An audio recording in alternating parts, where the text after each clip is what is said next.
Hi everyone, welcome back. My name is Deja. I'm a Hellenistic astrologer, and today I'm going to be chatting about something so exciting. So exciting. Jupiter ingresses into Pisces tomorrow, Thursday, May 13th. Tomorrow's the big day. Essentially, like tomorrow is the big day. We're all so excited about this, so I'm going to chat through this transit. Jupiter is not going to cover much ground between now and the end of July, so there's not going to be too many aspects, but there is still a lot to chat about in terms of what we're going to be getting during this 2.5, well, it's kind of like 3 months, 2.5 month time period. So I hope you guys are excited, and yeah, let's dive into things. Okay, so this transit is really exciting and honestly can feel liberating, most definitely, because Jupiter has been going through Capricorn and Aquarius since December of 2019.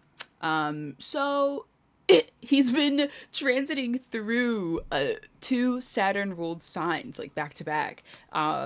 Before that, Jupiter was in Sagittarius, and that was 2019. Yes, that would have been like earlier of the whole year of 2019. Jupiter was in Sag, and that was a blast. But things toned down, and here we are now.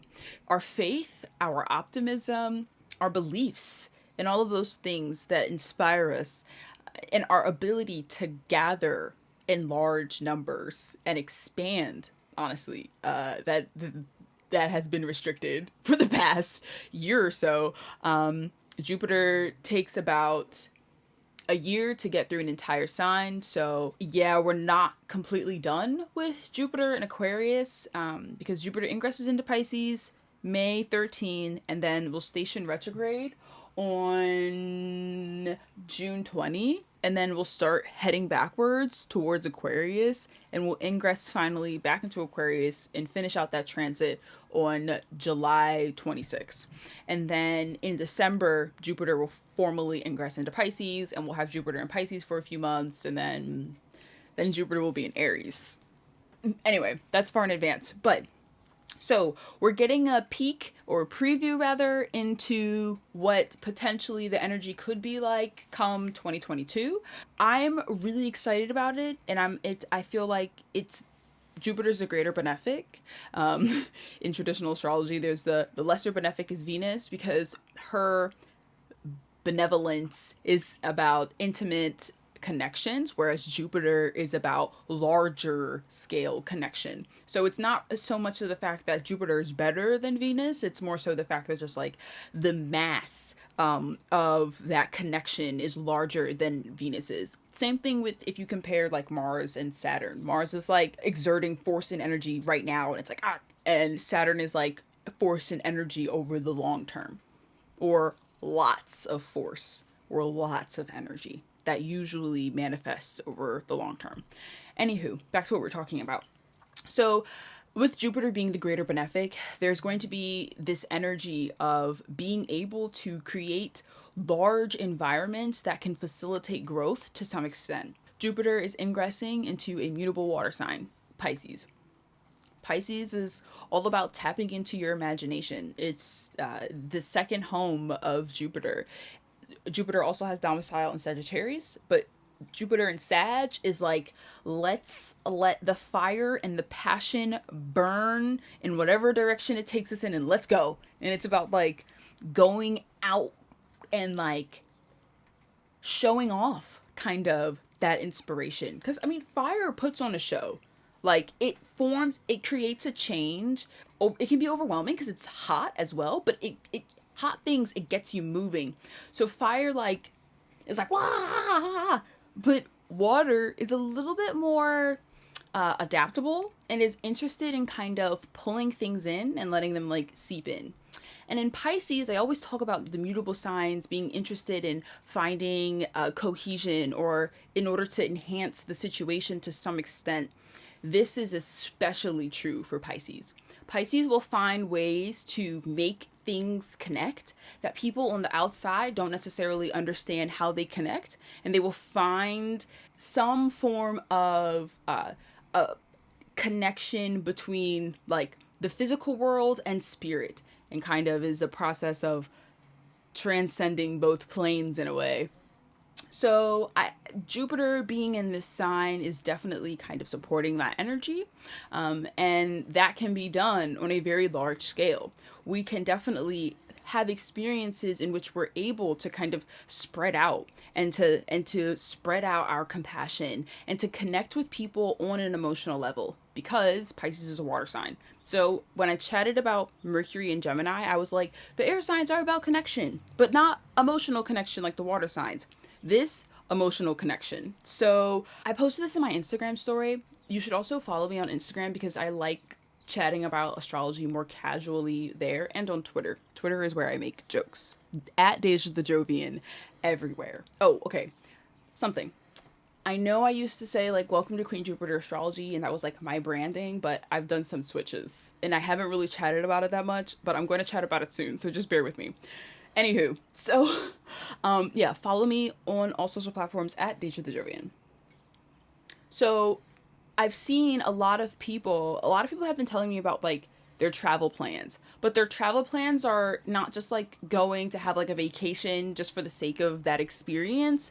It's more so going away for the sake of connecting with some people or connecting with someone that can provide you with some sense of emotional fulfillment.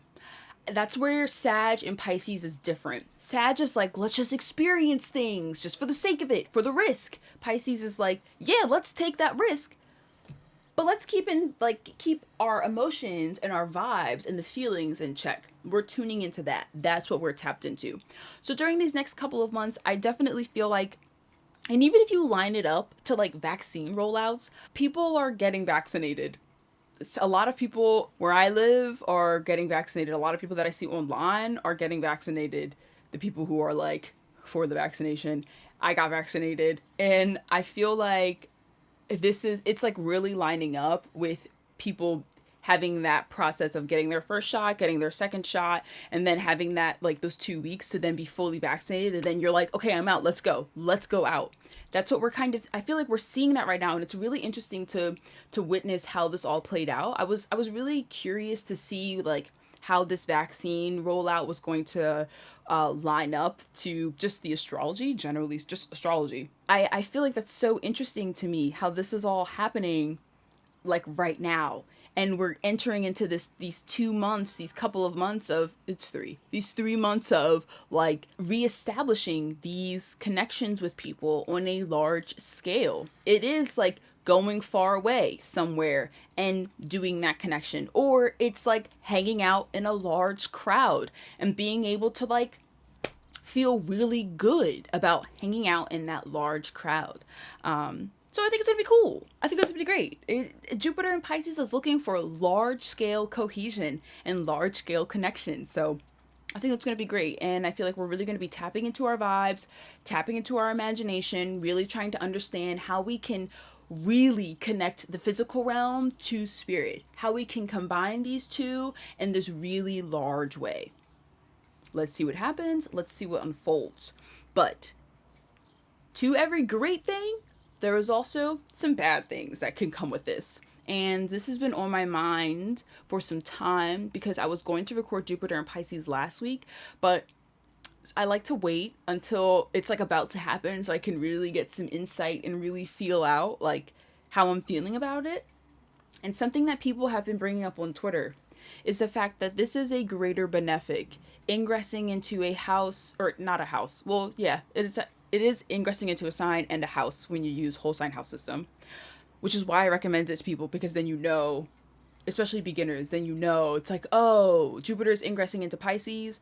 That's my 6th house. Let me keep track. Like, you know, it's really easy. Anyway, people have been noting that with this ingress, like a lot of good doesn't necessarily always equate to goodness within itself, and the overindulgence aspect that comes with the opportunity to expand and to spread out and to the great opportunity to tap into those vibes and honestly to potentially get washed away.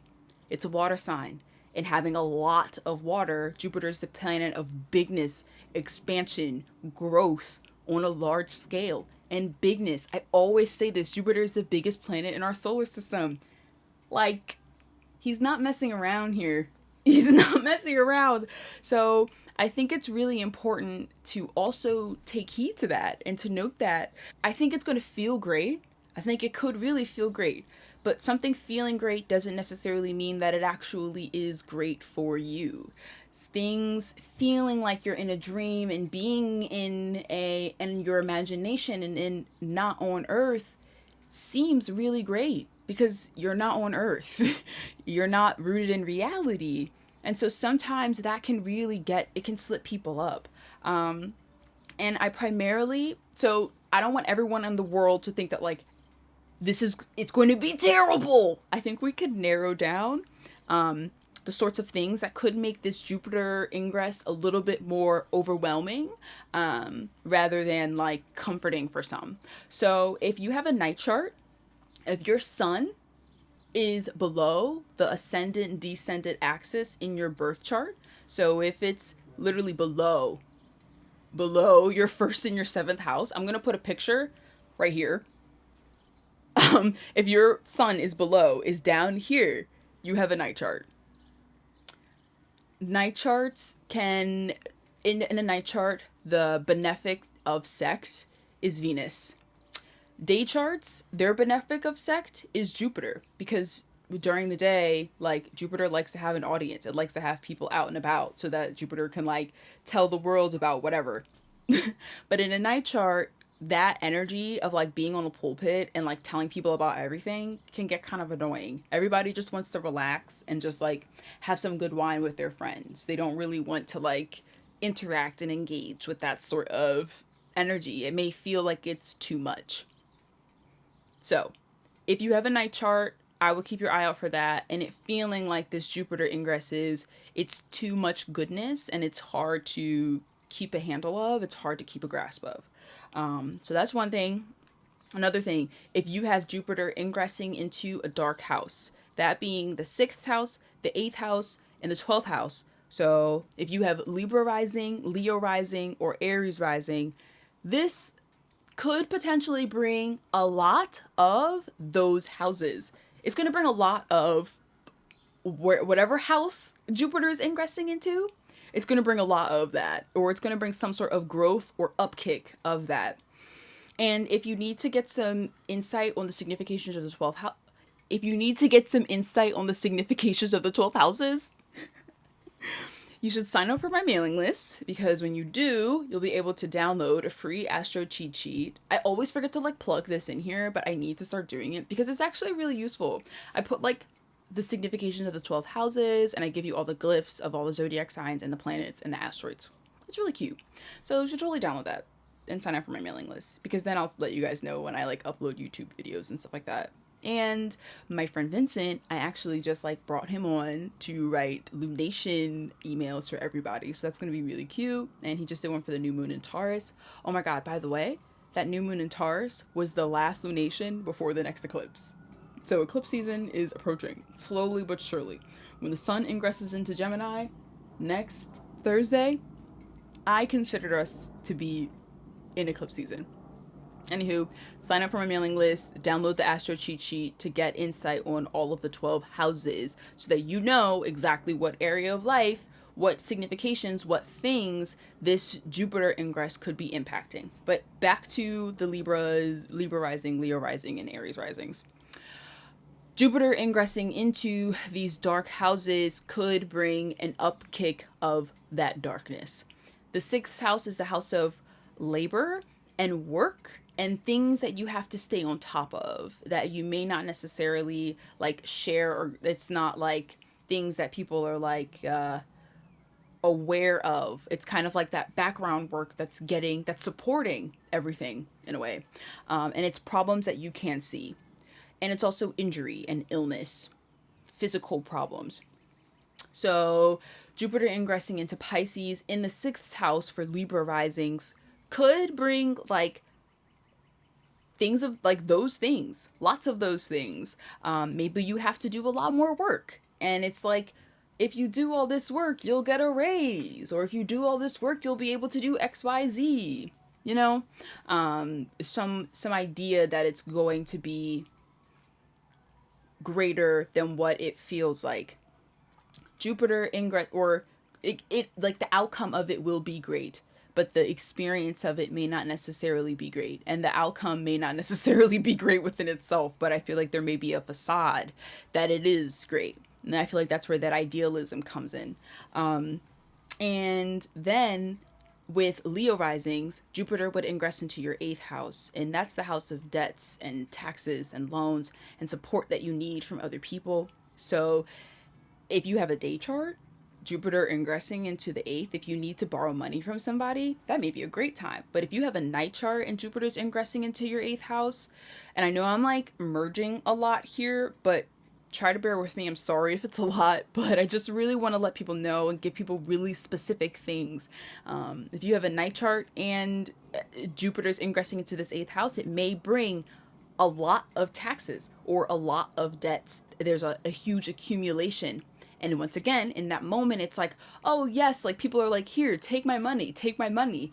And it may seem great in that moment. And then when Jupiter's back in Aquarius, come July, it's like, oh shoot, actually, that was terrible. So beware. And then also Aries risings. Myself, I have Aries rising.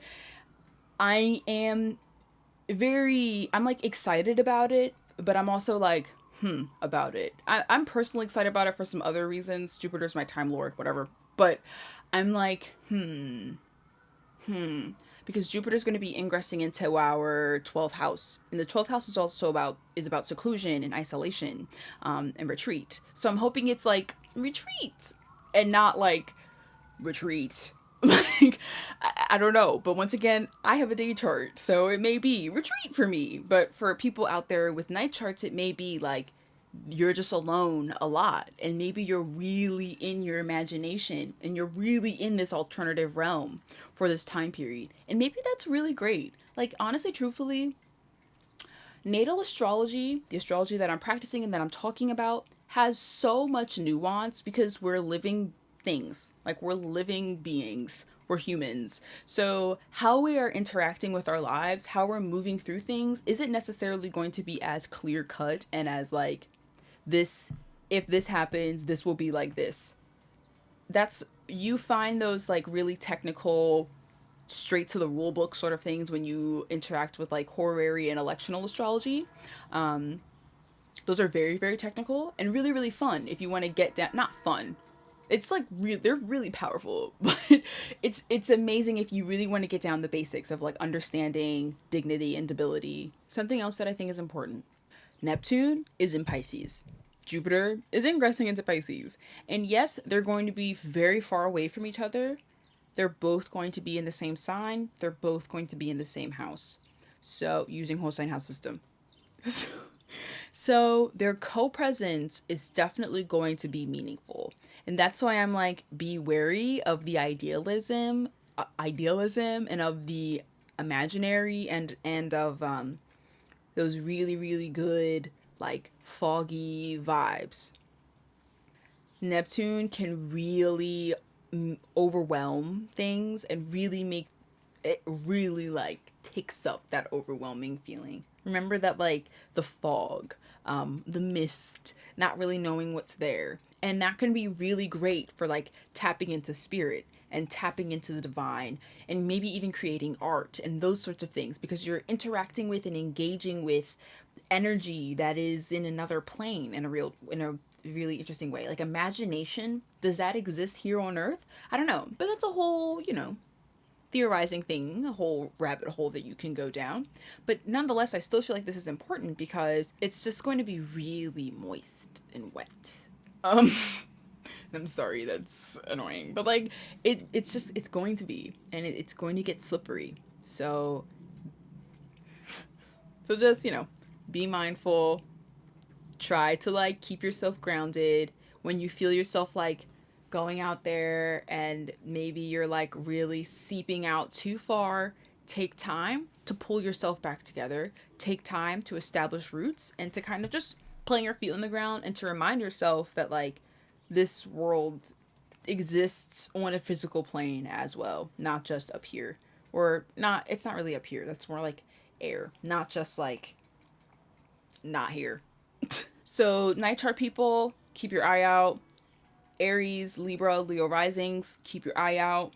But also, folks born February 1998 to February 1999, and people born March 1986 to 1987, and also people born in February 2010 through June 2010. If you're out there and you're watching this, and I didn't look back far enough for pre 86, 87. So just subtract 12 by 86, and that's when Jupiter was in Pisces last. You're going to have your Jupiter return. Ah! It's really exciting and really fun. You're getting a reset of faith, a reset of optimism, and you're kind of letting go of your old belief systems in order to make room for a new one. And that's going to be fun. You know, I feel like that could definitely be fun. But I had my Jupiter return a couple of months ago, and it was actually really enjoyable. But as I said, I have a day chart. So the longer you kind of are dabbling in astrology, the more you realize that there's a shit ton of nuance and that you can't just make blanket statements about things because that's really not true for everyone. So I hope that throughout this, it wasn't too Jupiterian and jovial and everything wasn't all cheery and happy, because I don't necessarily think that all of this is going to be cheery and happy. I do think that it may feel collectively really good. I do think that it's going to feel really, for me, it's going to feel great to be able to go out to a bar and to drink. Oh my God, I'm so excited. I haven't been able to do this, and so I'm so excited for that. Like, I can't wait. But at the same time, I'm like, what does this mean relative to COVID and the mutations? What does this mean relative to people being able to travel and them spreading the virus elsewhere? Like, you can get vaccinated and still contract COVID. So what does that, you know what I mean? There's a lot of questions, and it's not necessarily going to be amazing overall. So I just want to put that out there. Jupiter is going to head back into a restrictive sign come July 26th and then through the end of December. So we're not completely done with Jupiter in Aquarius, and I just want to point that out. But yeah, aside from that though, another thing, if you have a mutable rising sign, so if you have Gemini, Sag, Virgo, or Pisces rising, okay, I'm not going to do that. I'm going to say this Jupiter transit is going to be powerful and impactful. Because those are if you have any of the mutable rising signs in whole sign house system, I'm like, people who use whole sign house system should have we should have some sort of sponsorship. Because if you really listen to us, I feel like we're really like, yeah, about it. But anyway, it's just so simple. It's so simple. Maybe one day I'll help you guys, I'll chat through how you can pull up whole sign house system on astro.com. It's really, really simple, but I think I did that on a really, really old Instagram post, so maybe I'll repost it somewhere. But anywho, sorry for all the tangents. Mercury's in Gemini right now, so I'm just and it's Mercury Day, it's Wednesday, so I'm really anywho, what was I speaking about? Mutable risings, right. So Jupiter's going to be ingressing into an angular house, the 1st, 4th, 7th, or 10th, and these are PowerPoint houses. The first is the house of you. It contains the ascendant. The 4th is the house of home. Sometimes it contains the IC, sometimes it doesn't, but it's still home. Or if your IC is in Pisces, this is also going to be important for you too. But nonetheless, carrying on, people with mutable risings will also have a mutable 7th house. So it's going to be impactful there. That's the house of partnerships and relationships and the other people in your life. So, and then if Jupiter's ingressing into your 10th house of public image and career and what you're doing and what you're known for. So there's a lot. Mutable risings, keep your eye out for that power boost. As I was saying already, Libra, Aries, Leo, keep your eye out. Night charts, keep your eye out. Everybody, keep your eye out. I just like to kind of, I think it's my Jupiter in Aquarius, like curbing that optimism and being like, I know that like we all really want to be happy about this, like myself included. I really want to be just happy about it through and through, but I do not want to be irresponsible. That's my Saturnian self speaking. But anyway, I hope everyone has a fabulous Jupiter and Pisces transit. I may check back in to chat about it a little bit to give some like insight on how I'm feeling about it in the moment, because I'm really interested to see how this happens. The last time Jupiter was in Pisces, I think I mentioned this, in the most recent past was 12 years ago. So in February 2010 to June 2010, and then it probably ingressed back around the fall or something like that. And then was there probably at the end of 2010 and then beginning of 2011. So if you can remember what was going on back then, those sorts of themes may come up again. I couldn't really remember anything that was going on for me back then, and I'm pretty sure it's because Jupiter was ingressing into my 12th house. So we'll see. But yes, have a great transit. Don't go too wild. I may have to tinker around and go a little wild for a little bit, but yeah. Oh, you know what else I should say? Night charts. I don't necessarily think it's going to equate to bad. I think it could really just be like not your vibe. You know, like it could just not be your vibe. It really could simply be that Venus and Pisces transit that we had back in, I think that was March, that may have been your vibe. But this, and Venus and Taurus as well that we just had. But this one may not necessarily be your vibe. And that's okay. You don't have to love it. You don't have to appreciate all this connection. You can be like, this is great and I know everybody loves it, but like, this is just not for me. And that's totally fine. But yeah, as I said, I hope everyone has a great transit. There are some things that I want to just note about me personally in my practice right now, just to give you guys some like housekeeping updates, because I feel like I never do that, but I feel like I should start doing it. I'm slowing down with readings from like May up through June through eclipse season, because there's Mercury retrograde at the same time, and I've tried to do readings through Mercury retrogrades and they're just, I can't. So I'm not doing that. And also I just want to relax and like meditate and spiritualize during eclipse season this year. I'm really excited about that. Not necessarily because it's going to be good, but just because I'm excited to do that process. And we have our first Sagittarius eclipse on Wednesday, May 24. So Wednesday, May 24, first Sagittarius. Well, it's not the first. It's the second Sagittarius eclipse, but it's the first one of this round of them. And then we have another one in early June in Gemini. And I'm going to make a video about those two eclipses because I took a Austin Kopic's course on eclipses and the nodes, and I really want to explain them. I feel like he gave a really some amazing insight on the eclipses and the nodes that was not from the perspective of Western astrology, because Western astrology does such a terrible job at explaining the nodes. So I'm really excited. If you want to learn more about the eclipses and the nodes, Vedic astrology is your go-to, but we're going to chat about that when I get to that. Next week, I'm going to try to release the videos on the Mercury retrograde horoscopes. I really want to do that. So I think I'm really going to do my best to get that done for you all. And also next Saturday, I'm giving a webinar on vocational astrology. What? I'm really excited about it. I'm doing it for Fresh Voices. It's a organization that essentially like supports and uplifts the voices of new up and coming astrologers like myself. So I'm really excited about that. I hope, and I'm pretty sure that I'm going to be able to post the recording on my website. So I'll definitely probably have that available for purchase, and Fresh Voices will definitely have it on their website as well. So I'm really excited about that. That's May 22nd. Yeah. And what else? Oh, I'm starting a book club with my friend Paloma. Our first meeting is this Sunday, May 16th. We are reading and discussing We Do This Till We Free Us by Mariam Kaba. I have it right here. It's all about like abolitionist organizations and transformative justice, and transforming. Just let me tell you the whole book. It's absolutely amazing. Like it gave me the words that I have been looking for when trying to approach the criminal justice system, trying to approach the prison industrial complex and all of it, just how we address punishment in America. this book is amazing. So we're both really excited to dive into this with folks.